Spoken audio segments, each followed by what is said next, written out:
علامہ اقبال رحمۃ اللہ علیہ ایک طویل سمندری سفر طے کر کے اسپین پہنچے۔ اسپین کون سا اسپین؟ یہ موجودہ اسپین نہیں، ماضی میں یہ کبھی اندلس کہلاتا تھا، ایک عظیم سلطنت مملکت خداداد اندلس۔ مسلمانوں کی عظمت، شان و شوکت کی گواہ، عظمت رفتہ کا روشن مینارہ اندلس۔ علامہ اقبال اندلس پہنچا، سمجھنا بہت ضروری ہے۔ آج ہم علامہ اقبال کی جس نظم پر بات کرنے جا رہے ہیں اس کو سمجھنے کے لیے اندلس کا پس منظر، اس کا میدان، جس میدان جنگ میں کھڑے ہو کر علامہ اقبال نے یہ نظم کہی، اس کا سارا احوال سمجھنا بہت ضروری ہے۔ بہت ضروری ہے، اس کے بغیر بات سمجھ نہیں آئے گی۔ علامہ اقبال ڈی کوڈ نہیں ہوں گے۔ اقبال کی شاعری ڈی کوڈ ہونے والی شاعری ہے، خفیہ رازوں کی امین ہے اقبال کی شاعری۔ اور یہ نظم یہ عام نظم نہیں ہے، یہ آپ کو یونیورسٹیوں، اسکولوں، کالجوں، سرکاری اداروں کے باہر دیواروں پر اس نظم کے اشعار جا بجا نظر آتے ہیں۔ بچے کو اس کے بیشتر اشعار یاد ہے، لیکن یہ ڈیکوڈ نہیں ہوئی، اس کو سمجھا نہیں گیا۔ اس کو سمجھنے کے لیے بھائی جس نظم کو کہنے کے لیے اقبال طویل سمندری سفر طے کر کے اندلس پہنچے، اس کو سمجھنے کے لیے ضروری ہے نا کم از کم ماضی کے اس منظر میں آپ بھی پہنچے۔ تو یہ اندلس، یہ کون سا اندلس ہے؟ یہ اندلس ہے جہاں پورا یورپ تعلیم حاصل کرنے کے لیے آتا ہے، عربی زبان سیکھنے کے لیے آتا ہے۔ اس کے شہر قرطبہ ہے، غرناطہ ہے، اشبیلیہ ہے، جہاں 10,000 سے زائد کتب خانے ہیں، جہاں بازاروں میں کاتب تھوک کے حساب میں بیٹھے ہوئے کتابیں لکھ رہے ہیں۔ پورا یورپ یہاں پر تعلیم حاصل کرنے آتا ہے۔ عربی زبان میں بات کرنا یورپین لوگوں کے لیے باعث فخر ہے۔ عربی لباس، تہذیب، یہ کون سا اندلس ہے جس کی سڑکوں پر مشعلیں روشن ہیں، جہاں برتن دستیاب ہیں؟ جب یورپ بھینس کے سینگ میں شراب پی رہا تھا اس وقت اندلس کی سڑکوں پر شیشے سے بنے ہوئے ظروف دستیاب تھا۔ اندھیرے میں ڈوبا ہوا تھا یورپ اور اندلس کی سڑکیں مشعلوں سے روشن تھی۔ گٹر کا نظام، سیوریج لائن مسلمان ڈال چکے تھے۔ یہ وہ اندلس تھا، یہ وہ اندلس تھا۔ میں اقبال تیرا درد سمجھ سکتا ہوں۔ وہ کون سی لہر تھی، وہ کون سا جذبہ تھا جو آپ کو کھینچ کر اندلس لے گیا؟ میں سمجھ سکتا ہوں۔ ایک شاندار ماضی کی حامل قوم جو حکمران تھی آج ہندوستان میں ذلیل و خوار ہو رہی ہے۔ اقبال کے زمانے میں ذلت و رسوائی مسلمانوں کا مقدر بنی۔ ایک طرف ہندو ہیں اقتدار میں، دوسری طرف انگریز ہیں۔ انگریزوں کی ہمدردیاں تمام کے تمام ہندوؤں کے ساتھ ہیں، کیونکہ انہیں مسلمانوں سے خطرہ اس وقت بھی تھا اور آج۔ تو اقبال کی پوری شاعری ایک واحد شاعر ہے جو مسلمانوں کو ان کی عظمت رفتہ، ان کی گزری ہوئی بیتی ہوئی شان و شوکت کو یاد دلا رہا ہے، بلکہ ساتھ ساتھ یہ بتا بھی رہا ہے وہ شان و شوکت تمہیں کیوں ملی تھی، دوبارہ کیسے مل سکتی ہے۔ خدا کے لیے اقبال کی بات سمجھ جاؤ اگر تم ترقی کرنا چاہتے ہو۔ آج جو تم احتجاج مظاہرے کر رہے ہو اس سے تمہیں کچھ حاصل ہونے والا نہیں ہے۔ اقبال کا شاہین بنو، محمد صلی اللہ علیہ وآلہ وسلم کے جانثار بنو۔ تو اقبال اندلس پہنچے، اندلس کے میدان جنگ جبرالٹر پہنچے۔ کہ اندلس، اس کا جغرافیائی حدود اربع کچھ ایسا ہے کہ افریقہ کا آخری ملک مراکش اور اس کے بالکل سامنے یورپ کا پہلا ملک مراکش اور اندلس کے بیچ میں صرف 13 کلومیٹر کا سمندر ہے۔ 13 کلومیٹر بہت معمولی سا راستہ۔ ایک طرف آقا آباد ہیں اسپین میں اندلس، اور مراکش جہاں پر ہے اس طرف غلام آباد۔ ایک طرف گورے آباد ہے، دوسری طرف کالے آباد۔ ایک طرف کمتر ہے، دوسری طرف برتر ہیں۔ ایک طرف اعلیٰ نسل کے لوگ ہیں، ایک طرف کم نسل لوگ۔ ایک طرف پڑھے لکھے تہذیب یافتہ ہیں، ایک طرف جنگلی جاہل ہیں ان کے بقول۔ تہذیبوں کا اتنا فرق صرف 13 کلومیٹر کے فاصلے پر صدیوں سے رہ رہا ہے۔ سمجھ لیں کیسے کیسے ظلم رونما ہوتے ہوں گے، کیسی کیسی داستانیں وہاں وقوع پذیر ہوا کرتی ہوں گی۔ اسلام سے بھی پہلے اندلس کے لوگ امیر اصلوں سے لیس، تہذیب یافتہ، ترقی یافتہ، اپنے زمانے کے اعتبار سے یہ چاہتے 13 کلومیٹر کا سمندر عبور کرتے، افریقہ کے ساحلوں پر اترتے، موجودہ مراکش جہاں پر ہے، الجزائر جہاں پر ہے، یہاں سے لوگوں کو پکڑتے، انہیں غلام بناتے اور اپنے اندلس لے جاتے، وہاں اپنے استعمال میں بھی لاتے اور پورے یورپ سے ان غلاموں کو سپلائی کرتے۔ غلاموں کی بہت بڑی ظلم و بربریت کی بہت بڑی منڈی تھی اندلس پھر ایک ٹھنڈی ہوا چلی عرب کے ریگستانوں سے، مژدہ آیا غلاموں کے لیے، جاؤ تمہاری آزادی کا وقت شروع ہوا چاہتا ہے، اب یہ دنیا تمہیں آزاد کر دے گی، تمہیں غلام سمجھا جاتا تھا، اب یہ دنیا تمہیں آقا بنانے جا رہی ہے۔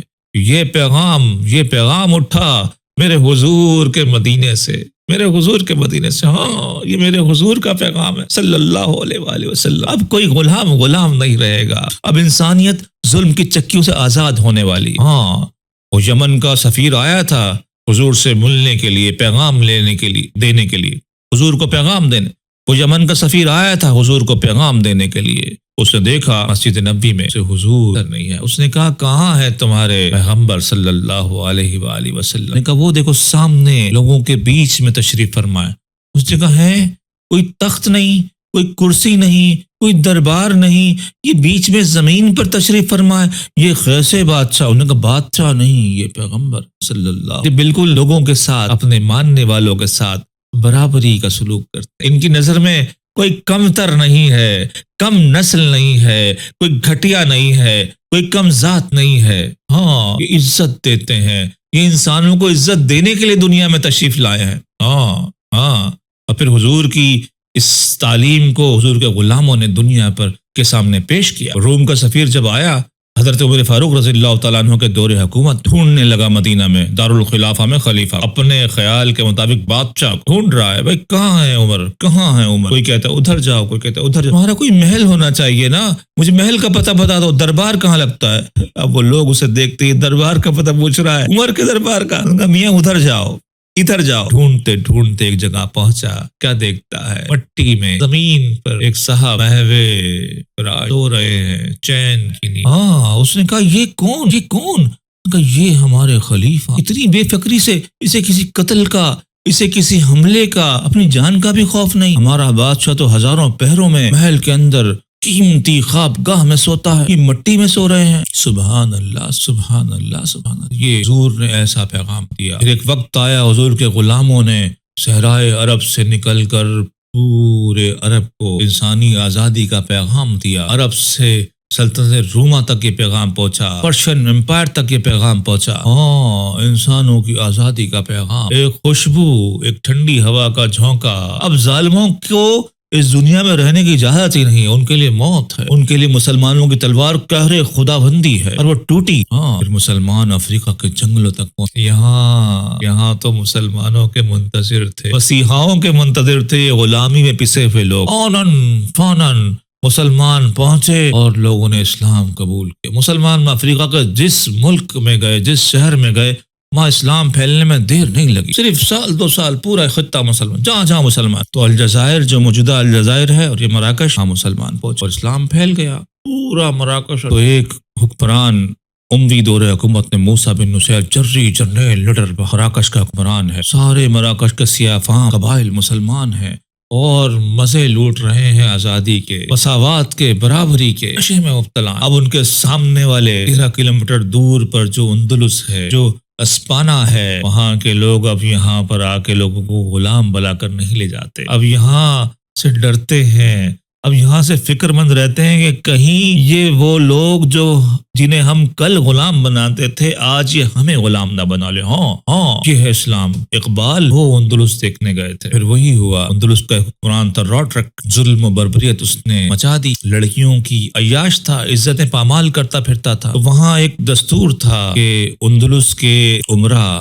درباری، وزیر، مشیر اپنی لڑکیوں کو بچپن ہی میں بادشاہ کے دربار میں بھیج دیا کرتے تھے، قانون تھا، انہیں بھیجنا پڑتا تھا، وہ اپنی مرضی شامل نہیں تھی۔ دربار کی مصلحت یہ تھی کہ لڑکیاں دربار میں زیر تربیت رہیں گی، دربار سے وفادار ہو جائیں گی، دربار کے آداب سیکھیں گی، اور پھر وہ اپنے گھروں کو جائیں گی، وہاں سے ان کی شادیاں ہوں گی، اور شادیوں کے بعد وہ پھر کسی وزیر کی بیوی ہوں گی، کسی مشیر کی بیوی ہوں گی، کسی سپہ سالار کی بیوی ہوں گی، اور پھر وہ ان کے شوہر ان کے ذریعے دربار کے وفادار اور ماتحت رہیں گے۔ یہ پالیسی تھی، کتنی زبردست، شاندار، چالاک پالیسی تھی۔ اسی طرح راڈرک کے محل میں لڑکیاں تربیت پا رہی تھیں، یہ لڑکیاں بادشاہ کو اپنا باپ کہتی تھی، روحانی باپ۔ راڈرک کا ایک سپہ سالار تھا کاؤنٹ جولین، بہادر چرری، اس کی بیٹی بھی دربار۔ راڈرک کی نیت خراب ہوئی اور اس نے کاؤنٹ جولین کی بیٹی کی عصمت دری کی، ایک بار نہیں بار بار یہ وحشی درندہ اسے نوچتا رہا۔ اس بچی نے اپنے باپ کو خط لکھا، اے میرے باپ، آپ نے تو کہا تھا کہ یہ بادشاہ روحانی باپ ہے، ایک میں ہوں، دوسرا یہ بادشاہ تمہارا باپ ہے۔ اے میرے باپ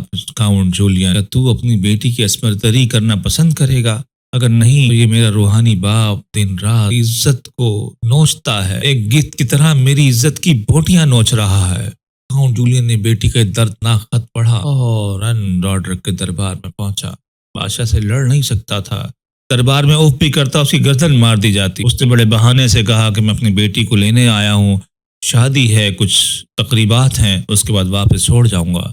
راڈرک نے کہا لے جاؤ، جلد واپس چھوڑ جانا۔ جب وہ جانے لگا بیٹی کو لے کر تو راڈرک نے کہا جولین، سنا ہے تمہارے علاقے کے باز بڑے شاندار ہوتے ہیں، وہاں کے لوگ انہیں بازوں کو تربیت دینے میں بڑے کاریگر ہیں، تو کچھ تربیت یافتہ باز شکاری میرے لیے وہاں سے بھیجو۔ کاؤنٹ جولین نے مڑ کر دیکھا، اس کا جملہ تمام مغربی مفکرین نے اپنی کتابوں میں لکھا ہے۔ اس نے کہا اے بادشاہ، تیرے لیے ایسے باز بھیجوں گا کہ اس سے پہلے ایسے باز نہ تو نے کبھی دیکھے ہوں گے، نہ آئندہ کبھی دیکھے گا۔ راڈرک کا یہ جملہ سمجھ نہیں پایا راڈرک کن بازوں کو بھیجنے کی بات کر رہا۔ راڈرک دربار سے نکلا، بیٹی کو گھر چھوڑا اور سیدھا شکروں کے پاس، بازوں کے پاس پہنچ گیا۔ ہاں، مراکش موسیٰ بن نصیر کے پاس، مسلمان گورنر۔ اس نے کہا موسیٰ، سنا ہے مسلمان اپنی بیٹیوں کے آنچل کی حفاظت کرتے ہیں، ان کی رعایا میں بچیوں کی عزت محفوظ رہتی ہے، مسلمان کوئی کمپرومائز نہیں کرتے عورتوں کی عزت اور تحفظ اور ناموس پر۔ نے کہا حق کہا، سچ کہا۔ تو جولین نے کہا تو ایسی بات ہے تو پھر اے موسیٰ، میں کسی لالچ، مطالبے، کرسی، عہدے کے بغیر دعوت دیتا ہوں کہ آپ میرے ملک پر حملہ کر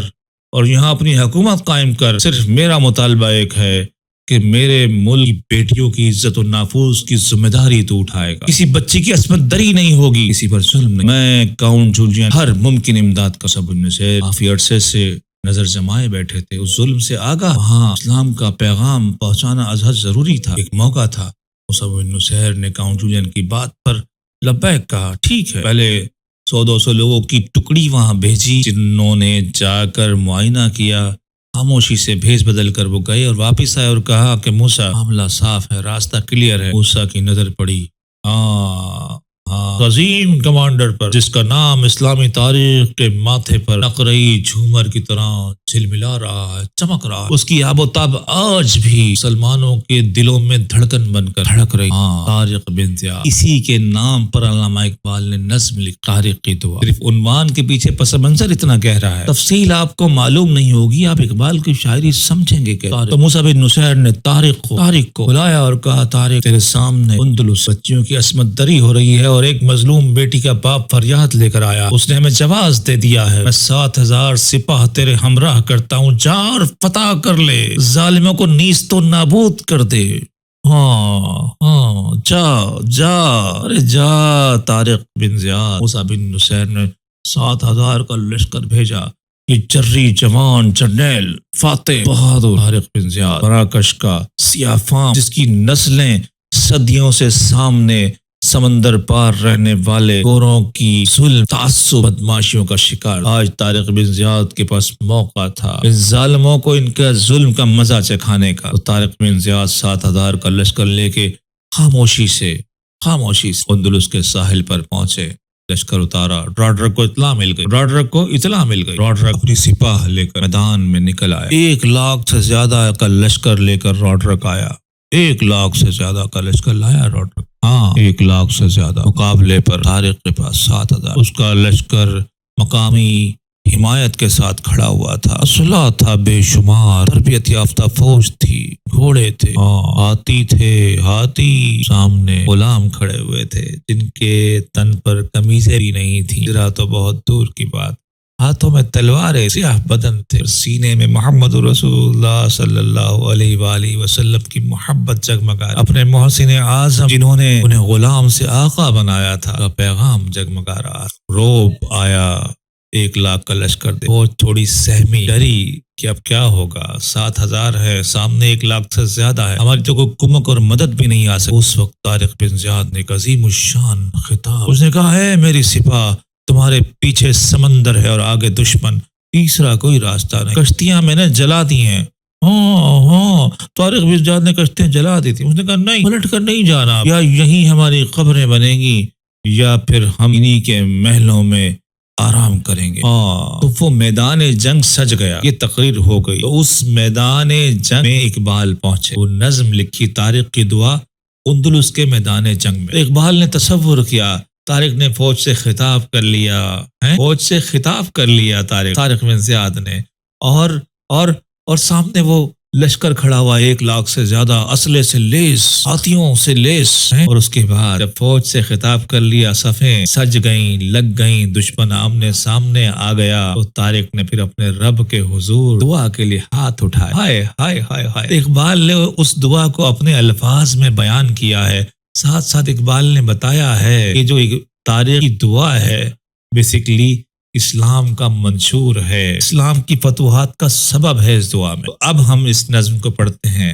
طارق کیا دعا کر رہے ہیں اس میدان جنگ، تو پھر بات سمجھ میں آئے گی کہ اقبال کیا کہہ رہے ہیں، ہے نا؟ ہاں، تقریر میری بہت لمبی ہو گئی ہے، تو طارق کی دعا اندلس کے میدان جنگ میں پہلا شعر بہت مشہور، یہ غازی یہ تیرے پراسرار بندے جنہیں تو نے بخشا ہے ذوق خدائی۔ غازی کہتے ہیں فاتح کو، جنگ کے فاتح کو، بہادر کو، شجاع، کہہ رہے ہیں کہ اے میرے مولا، یہ غازی ہے کہ تیرے پراسرار، ہائے ہائے ہائے، یہ فاتح بہادر پراسرار، ان کی بہادری کی پراسراریت لوگوں کو حیران کہ نہتے ہو کر بھی اپنے سے طاقتور دشمن پر غالب کیسے آ جاتے ہیں، یہ فتح یاب کیسے ہو جاتے ہیں، کہ ان کی پراسراریت دنیا پر کھل نہیں پا رہی ہے نا۔ سامنے بڑے بڑے اسلحے، رومن امپائر ان کے سامنے آئی، پرشین امپائر ان کے سامنے آئی، مصر کے فرعین ان کے سامنے آئے، دکھتا ہی نہتے ہو کر لڑ جاتے ہیں، فتح یاب ہو جاتے ہیں، کتنے پراسرار، کیا راز ہے ان کے پاس، یہ غازی یہ تیرے پراسرار۔ آج ہمارے یہاں بہت سے لوگ دیواروں پہ شعر لکھ کر چوڑے ہو کر پھرتے ہیں، ہائے ہائے، کاش اس کی روح کو سب نے حقیقت اللہ ان کو چوڑا کرے گا انشاءاللہ تعالی۔ یہ غازی یہ تیرے پراسرار بندے جنہیں تو نے بخشا ہے ذوق خدائی۔ خدائی ایسی حکومت کو کہتے ہیں جہاں عوام کی خدمت کی جائے، خدمت خلق کرنے والی خدائی کہلاتی۔ یہ جو غازی ہیں یہ کسی ملک کسی جنگ میں حصہ اس لیے نہیں لیتے کہ یہاں پر قبضہ کریں، مال غنیمت لوٹیں، بلکہ ذوق خدائی لوگوں کی خدمت کے لیے آتے ہیں۔ آج بھی جو طارق کے ساتھ لشکر آیا ہے یہ بچیوں کی عزتیں محفوظ کرنے کے لیے آیا ہے۔ ان کی نظر اسپانا کے زرخیز میدانوں اور خزانوں پر نہیں ہے، ان کی نظر ہے تو یہ اس بات پہ ہے کہ اسپانا میں اے میرے مولا تیرا نام سر بلند ہو، اللہ اکبر کی صدائیں گونجیں۔ یہ غازی یہ تیرے پراسرار بندے جنہیں تو نے بخشا ہے ذوق خدائی، دو نیم ان کی ٹھوکر سے صحرا و دریا، سمٹ کر پہاڑ ان کی ہے بس سے رائی۔ دو نیم ان کی ٹھوکر سے صحرا و دریا، نیم کہتے ہیں ٹکڑے ہو جانا، دو ٹکڑے ان کی ٹھوکر، ایک پاؤں کی ضرب سے دو ٹکڑے ہو جاتے ہیں صحرا و دریا۔ یہ عرب کے ریگستانوں سے چلے، صحرا ان کو روک نہیں سکا، راستہ دیتا چلا گیا، پہاڑ انہیں روک نہیں سکے، دریا انہیں روک نہیں سکے۔ دریائے آمو، دریائے نیل، دجلہ، فرات، انہیں کوئی دریا روک نہیں سکا۔ صحرائے سینا، عرب کا صحرا، کوئی صحرا انہیں روک، راستہ دیتا چلا گیا۔ اور یہ جو قدموں سے ٹھوکر دو نیم اور ٹھوکر کا جو استعارہ یہ علامہ اقبال نے حضرت موسیٰ علیہ السلام کے واقعے سے لیا کہ آپ کی عصا کی ضرب سے راستہ بن گیا تھا سمندر میں یا دریا میں بنی اسرائیل کے، ہے نا۔ اقبال کہتے ہیں وہ تو عصا کا معجزہ تھا، یہاں ان بہادروں جوانوں کی ہمت اور شجاعت نے، تیری محبت نے، انہوں نے کر دکھایا، انہوں نے کسی عصا کا آسرا سہارا نہیں لیا، انہوں نے اپنی شجاعت سے، اپنی جاں فروشی سے، اپنی پروانہ گری سے کر دکھایا میرے مولا، تیری محبت میں میرے مولا کر دکھایا۔ ان کی ٹھوکروں سے صحرا و دریا راستہ دیتے چلے گئے، دو ٹکڑے سمٹ کر پہاڑ ان کی ہیبت سے رائی، پہاڑ ان کی ہیبت سے سمٹ کر رائی کی طرح بن گئے۔ حضور علیہ الصلوۃ والسلام پہاڑ احد پر موجود ہیں، زلزلہ آیا، پہاڑ ہلنے لگا، لرزنے لگا، حضور نے خبردار ٹھہر جا، مجھے معلوم ہو تجھ پر ایک نبی، صدیق اور شہداء موجود۔ حضور کا فرمانا تھا کہ احد پہاڑ فرما بدار بچے کی طرح کر بالکل ساکت ہو، سمٹ کر پہاڑ ان کی ہیبت سے رہا۔ یہ جو پہاڑ ہوتے ہیں یہ فوجوں کو روکنے کی بڑی پناہ گاہ ہوتے ہیں قوموں کے لیے۔ تو غزوہ احد میں بھی حضور کی حکمت عملی یہی تھی، پشت پر احد پہاڑ ہے اور سامنے کفار کا لشکر ہے، پہاڑ جو ہے مسلمانوں بیک پر لشکر کو آنے سے روکے۔ تو پہاڑوں میں گھری ہوئی قومیں محفوظ رہتی ہیں حملہ سے۔ یہ کیسے غازی اور پراسرار بندے، سمٹ کر پہاڑ ان کی حبس سے رہے، کوئی پہاڑ انہیں نہیں روک سکا، کوئی پہاڑ انہیں نہیں روک سکا۔ ان کے سامنے، ان کے گھوڑوں کی ٹاپوں کے سامنے پہاڑ رائی کے دانے کی طرح سمٹ گئے، راستہ دیتے چلے گئے۔ ہاں، صحرا اور دریا کوئی نہیں روک سکا۔ ہاں، تو کیا وجہ تھی؟ کیوں پہاڑ اور دریا سمٹ گئے، راستہ دینے لگے؟ ایسا کیا تھا ان میں؟ سرخاب کے پر تھے نا۔ وہ کون سے سرخاب کے پر تھے؟ آگے کہتے ہیں، دو عالم سے کرتی ہے بیگانہ دل کو عجب چیز ہے لذت آشنائی۔ ہاں، اپنے رب کی محبت دو عالم سے دنیا اور آخرت سے، دو عالم، یہ جہان اور وہ جہان، ان سے بیگانہ کرتی ہے۔ یہ جنت کے طلبگار بھی نہیں ہوتے، دنیا کے طلبگار بھی نہیں ہوتے، ان کا دل ان دونوں چیزوں سے بیگانہ ہو جاتا ہے۔ یہ کس چیز کے طلبگار ہوتے ہیں؟ عجب چیز ہے لذت آشنائی، ان کے دل میں جو آشنائی کی لذت ہے اپنے رب سے حدیث ہے کہ شہید ادھر اس دنیا سے رخصت ہوتا ہے، اس کے جسم سے خون کا قطرہ گرتا ہے، بدن سے سانس نکلتی ہے، ادھر دوسرے پل وہ اپنے رب کا دیدار کرتا ہے۔ شوق شہادت دیدار رب کی تمنا ہے۔ عجب چیز ہے لذت آشنائی۔ غازی تیرے پراسرار بندے جنہیں تو نے بخشا ہے ذوق خدائی، تو نیم ان کی ٹھوکر سے صحرا و دریا، سمٹ کر پہاڑ ان کی ہے بس سے راہی، تو عالم سے کرتی ہے بیگانہ دل کو عجب چیز ہے لذت آشنائی۔ لذت آشنائی ہے جو انہیں غازی اور پراسرار بناتی ہے، جو انہیں طاقت بخشتی ہے کہ پہاڑ اور دریا ان کی راستہ دینے والے بن جائے۔ اور کھولتے ہیں بات کو، شہادت مطلوب و مقصود مومن، نہ مال غنیمت نہ کشور کشائی۔ جو میدان جنگ میں کھڑے ہیں یہ مومن، ان کو شہادت چاہیے، مطلوب ان کی شہادت ہے، مقصد ان کا شہادت ہے۔ مقصود مومن کا مقصد، مطلوب مومن کا مطلب، مومن کی طلب کیا ہے؟ شہادت ہے۔ لذت آشنائی تو شہادت کی طرف، بھائی محبوب سے ملنے کا راستہ اختیار کیا جائے گا نا۔ عاشق کو کچھ بھی دے دیں، وہ کہ نہیں لیلا۔ وہ کسی نے مجنوں سے پوچھا، میاں کہاں سے آ رہے ہو؟ کہنے لگا لیلا کی طرف سے آ رہا ہوں۔ کسی نے کہا میاں جا کہاں رہے ہو؟ کہنا لیلا کی طرف جا رہا ہوں۔ ہائے لیلا کی طرف جا رہا ہوں۔ سبحان اللہ، سبحان۔ میدان جنگ میں آئے ہیں اپنے رب کی رضا کے لیے، یہاں سے جانا ہے تو اپنے رب کی طرف جانا ہے۔ یہ ہے شہادت ہے مطلوب ہو مقصود مومن، نہ مال غنیمت نہ کشور کشائی۔ مال غنیمت دشمن کا مال، تو یہ دشمن کا مال لینے کے لیے، لوٹنے کے لیے نہیں آئے ہیں بھائی، نہ کشور کشائی، نہ یہاں تاج و تخت پر قبضہ کرنے آئے ہیں۔ یہ اپنے رب سے ملاقات کے لیے آئے ہیں، اپنے رب کا پیغام ان مظلوموں تک پہنچانے آئے ہیں، انہیں آزادی دلوانے آئے ہیں۔ ان کا مقصد کچھ نہیں، یہ تو اپنی جانوں کو اپنے رب کو بیچ چکے ہیں۔ کس قیمت پر؟ اپنے رب کے دیدار کی قیمت پر، لذت آشنائی کی قیمت پر۔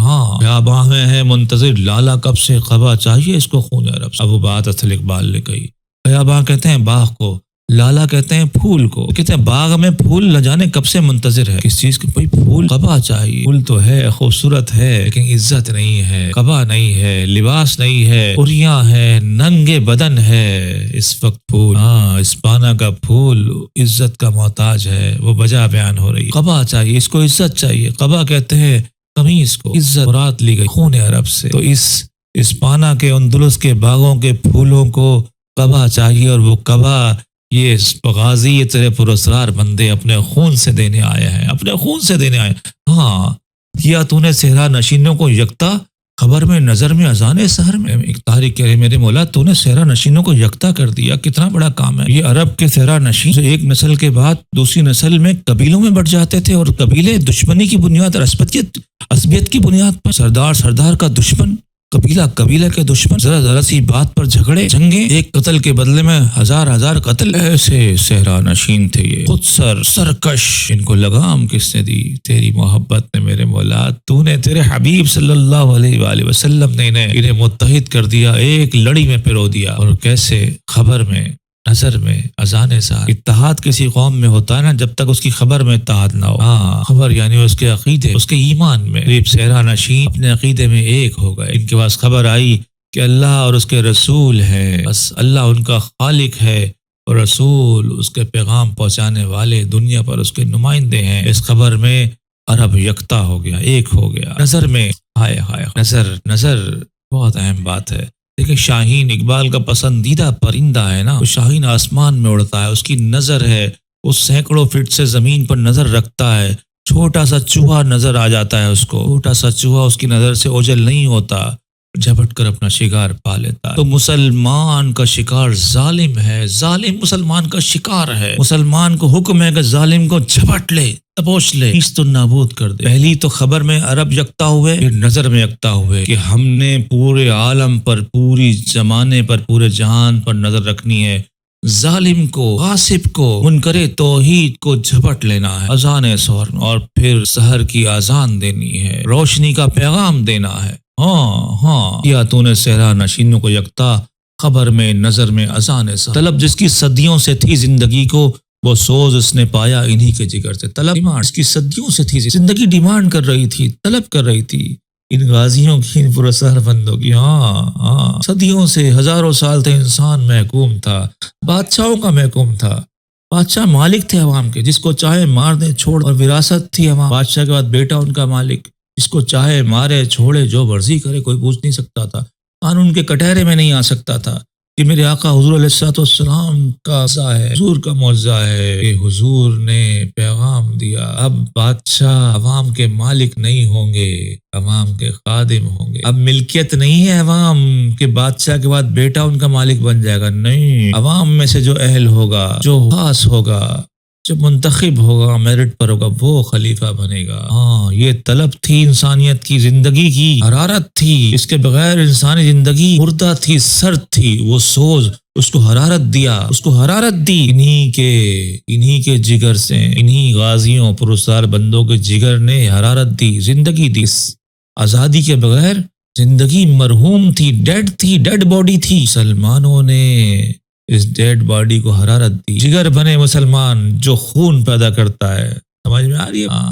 کشادے در دل سمجھتے ہیں اس کو، ہلاکت نہیں موت ان کی۔ کشاد کہتے ہیں کھل جانے کو، در کہتے ہیں دروازے کو، دل کا دروازہ کھل جانا سمجھتے ہیں۔ کس چیز کو؟ موت کو۔ موت ان کے لیے کوئی اینڈنگ نہیں ہے، اسٹارٹنگ ہے۔ لائف تو شروع ان کی موت کے بعد ہوتی ہے، ہلاکت نہیں ہے۔ ان کا دل کا دروازہ کھلتا ہے اور اپنے رب سے ملاقات کرتے ہیں۔ محبوب دل کے اندر آتا ہے، دل سے باہر جاتے ہیں تو محبوب کے پاس جاتے ہیں۔ دل کے اندر کوئی آتا ہے تو صرف محبوب آتا ہے، وہ اللہ اور اس کے رسول ہے۔ یہاں تک تو تھی طارق کی دعا۔ اس کے بعد علامہ اقبال دعا کر رہے ہیں اپنے مسلمانوں کے لیے جو انگریزوں کے ظلم کا شکار ہیں، جو ہندوؤں کی فسطائیت کا شکار ہیں، جو پوری دنیا میں مغلوب ہو چکے ہیں، محکوم ہو چکے ہیں، ان کے لیے دعا کر رہے ہیں۔ تاریخ کی دعا، ماضی کے پس منظر میں جا کر، تصور میں جا کر انہوں نے تاریخ کو محسوس کیا کہ وہ کیا دعا تھی، اس کو پیش کیا۔ اب دو اشعار اپنے الفاظ میں آپ کے اور میرے لیے ہے۔ وہ کہتے ہیں عزائم کو سینوں میں بیدار کر دے، نگاہ مسلمہ کو تلوار کر دے۔ وہ کہہ رہے ہیں دل مرد مومن پھر زندہ کر دے، وہ بجلی کے تھی نعرہ لا تذر میں۔ دل مرد مومن مسلمانوں کے دل میں پھر زندہ کر دے۔ کیا زندہ کر دے؟ وہ بجلی، وہ کرنٹ پھر ڈال دے، وہ تڑپ پھر ڈال دے۔ یہ تھی نعرہ لا تذر میں، حضرت نوح علیہ السلام کی دعا کے لفظ ہیں لا تذر، کہ ہمیں بے یارو مددگار یعنی نہ چھوڑنا، یعنی اللہ، بس اللہ لا تذر، بس اللہ ہی سے لو، اللہ ہی سے مانگنا، اللہ ہی کرے گا۔ میدان جنگ میں ہمارا سہارا کچھ نہیں سوائے اللہ کے، نہ ہتھیار سہارا ہے، نہ ٹیکنالوجی سہارا ہے، نہ زندگی سہارا ہے، نہ کمک سہارا ہے، نہ ہمارا سپہ سالار سہارا ہے تو اللہ ہے لا تذر، جو ہمیں چھوڑتا نہیں، جو ہمارا مددگار ہے۔ یہی کرنٹ تھا، ہمیں پھر وہی کرنٹ دے دے، عزائم کو سینوں میں بیدار کر دے، مقصد دے دے ہمارے سینوں کو، نگاہ مسلمان کو تلوار کر دے، عزائم، عزم، ارادے، مقصد دے دے کہ دنیا میں انصاف قائم کرنا ہے، اپنے ملک میں انصاف قائم کرنا ہے، اپنے لوگوں کو انصاف دینا ہے۔ ہمارے سینوں میں ان عزائم کو، جو غازیوں اور پراسرار بندوں کے عزائم تھے، جو پیچھے ڈسکس ہم کر کے آئے ہیں، ان عزائم کو میرے مولا آج ہم مسلمانوں کے دل میں بیدار کر دے، نگاہ مسلمان کو تلوار کر دے، مسلمان کی نگاہ کو عقاب کی نگاہ بنا دے، عقاب کی نگاہ تلوار کر دے ظالموں کے لیے، اس کی نظر سے کوئی ظالم چھپ نہ سکے، کوئی باطل چھپ نہ سکے، کوئی منکر چھپ نہ سکے۔ مسلمان دنیا میں امن قائم کرنا چاہتا ہے، پیس قائم کرنا چاہتا ہے، ایک نظام لانا چاہتا ہے۔ یہ اس نظم کی میری نظر میں مختصر تشریح تھی، آپ کے لیے یقیناً یہ بہت طویل ہو گئی ہے، اس کے لیے معذرت چاہتا ہوں کہ آپ کا بہت زیادہ وقت لیا، لیکن مجھے امید ہے کچھ لوگوں کو، چند لوگوں کو یہ بہت اچھی طرح سمجھ آ گئی ہوگی۔ تو آپ اپنی آراء سے مجھے آگاہ کرتے رہا کرے، کہ آپ کس شعر کی تشریح چاہتے ہیں، کون سی نظم چاہتے ہیں جن کی تشریح بیان کی جائے، وہ آراء ضرور پیش کیا کیجیے۔ ہمیں آسانی ہوتی ہے کہ لوگوں سے اشعار اقبال کے سن رہے ہیں اور ان کی سمجھ میں کیا بات نہیں آ رہی، تو ہمیں لکھ کر بتایا کیجیے۔ انشاءاللہ تعالی جب زندگی موقع دے گی، جب وقت ملے گا، یہ خادم، یہ خاکسار علی زبیر مدنی ضرور آپ کی خدمت میں اپنی گزارشات پیش کرتا رہے گا۔ تب تک کے لیے، آئندہ پیغام تک کے لیے علی زبیر کو اجازت دیجیے۔ السلام علیکم ورحمۃ اللہ وبرکاتہ۔